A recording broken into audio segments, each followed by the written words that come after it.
Hello everyone, welcome back to career बनाओ NEET. तो जैसा कि इन दिनों आप सुनने में आ रहा है, ऐसा हमें न्यूज़ आ रही है कि AIR-1 जो ऑल इंडिया रैंक 1 2017 के जो टॉपर रहे हैं नीट में, AIR-1, और वो अभी मौलाना आज़ाद जो कि एक बहुत ही रेप्यूटेड कॉलेज है वहाँ से MD कर रहे थे, उन्होंने सुसाइड कमिट कर ली है। तो जिसकी AIR-1 है यार, आई डोंट थिंक इससे बड़ा कोई भी ड्रीम है किसी के लिए ऑल इंडिया रैंक 1 आना। सबसे पहले हमारी प्रायोरिटी क्या होती है कि हमारा किसी अच्छे गवर्नमेंट मेडिकल कॉलेज में सिलेक्शन होना, बट उनका तो AIR-1 था। फिर उन्होंने क्यों सुसाइड किया, क्यों उन्होंने ऐसा काम किया? तो अगर आपको ऐसा लगता है कि सिर्फ यही चीज़ें सब कुछ है, तो नहीं, क्योंकि उन्होंने तो ये चीज़ अचीव कर ली थी, फिर भी उन्होंने ऐसा किया।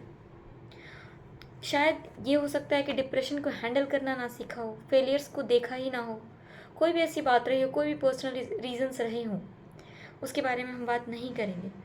बट यहाँ पे क्या समझना ज़रूरी है कि डिप्रेशन में आप हो, किसी भी फेज़ में हो, तो डिप्रेशन ही सब कुछ नहीं है, उसके बियॉन्ड आपकी लाइफ है। और सबसे ज़्यादा इम्पॉर्टेंट है खुश रहना।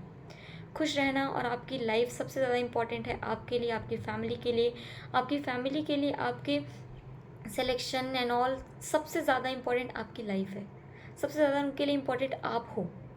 तो अभी जो कि है नीट, JEI, बहुत सारे स्टूडेंट्स इस प्रिपरेशन के फेज़ में होते हैं, जिनका सिलेक्शन नहीं होता, डिप्रेस्ड हो जाते हैं, और बहुत लोग गलत कदम भी उठा लेते हैं। तो मैं सिर्फ इतना ही कहना चाहती हूँ कि यार, सिलेक्शन होना ना होना मैटर नहीं करता है। आई नो, अगर एक बार सिलेक्शन नहीं होता आपको ऐसा फील होता है, लूज़र वाली फीलिंग आएगी, आपको लगेगा कुछ भी लाइफ में नहीं बचा है, तो ऐसा नहीं है। चीज़ों को लेट गो करना आना चाहिए हमें। आपका सिलेक्शन नहीं होता है, क्या हुआ? कैसे आपकी लाइफ ख़त्म हो जाती है, आपके पेरेंट्स की लाइफ ख़त्म हो जाती है? नहीं। लेकिन अगर आप इससे कोई भी गलत स्टेप उठा लेते हो, तो इससे आपकी पेरेंट्स की लाइफ ज़रूर ख़त्म हो जाती है, उनको ज़रूर हार्म होता है। तो चीज़ों को आप टैकल करना सीखो, फेलियर्स को जो है एक्सेप्ट करना सीखो, चीज़ों को लेट गो करना सीखो, ठीक है? सबसे ज़्यादा ज़रूरी यही है कि कोई भी चीज़ है, आप उसको हैंडल करना सीखो। आपके प्रिपरेशन फेज़ में आपका सिलेक्शन होता है, नहीं होता है, क्या पता कोई और अच्छी चीज़ आपका वेट कर रही हो, आपका सिलेक्शन नहीं भी होता है, तो आपको डिप्रेस नहीं होना है यार। पर आपको अपनी पूरी मेहनत करनी है, तो सिलेक्शन हो या ना हो, सिर्फ आपको ये पता होना चाहिए कि आपने कहीं चीटिंग नहीं करी है, ठीक है? तो अगर आपको लगता है कि सब कुछ सिर्फ यही है, सिलेक्शन नहीं हुआ तो लाइफ ख़त्म हो जाती है, तो ऐसा कुछ भी नहीं है, ठीक है? आपकी पूरी लाइफ बची है, पूरी लाइफ में आपको आगे सब कुछ अचीव करना है, और भी बहुत सी चीज़ें जो कि आप अचीव कर सकते हो, ठीक है? तो चीज़ों को हमेशा हैंडल करो, डिप्रेशन को हैंडल करना सीखिए, ठीक है? और जो चीज़ आपको बुरी लगती है, एक बार कोई सिलेक्शन नहीं हुआ, चीज़ें उस टाइम पे बुरी लगेगी, 2 दिन, 4 दिन, महीना भर बुरा लगेगा। कभी ऐसा होता है कि यार आपके फ्रेंड्स का सिलेक्शन हो गया, आपका नहीं हुआ, बट आपको वो चीज़ें एक्सेप्ट करनी है, चीज़ों को लेट गो करना है। आपको कहीं भी गलत स्टेप, कोई भी गलत स्टेप नहीं उठाना है, क्योंकि इससे ज़्यादा, सबसे ज़्यादा आपकी लाइफ पे फ़र्क पड़ता है, आपके पेरेंट्स, आपकी फैमिली पे फ़र्क पड़ता है, ठीक है? तो सबसे ज़्यादा अगर कोई चीज़ इम्पॉर्टेंट है हमारे लिए, तो वो है आपकी अपनी लाइफ, आप खुद इम्पॉर्टेंट हो। अगर आप रहोगे तो आप चीज़ें लाइफ में बहुत सी चीज़ें अचीव कर सकते हो, बहुत सारे स्कोप्स हैं। किसी एक चीज़, ये नीट का एग्ज़ाम, जेई का एग्ज़ाम, यही सब कुछ नहीं होता है। आपका नीट क्लियर नहीं हुआ, UPSC क्लियर नहीं हुआ, किसी ने गलत कदम उठा लिया, ऐसा कुछ नहीं होता है। लाइफ में बहुत सी चीज़ें बची है।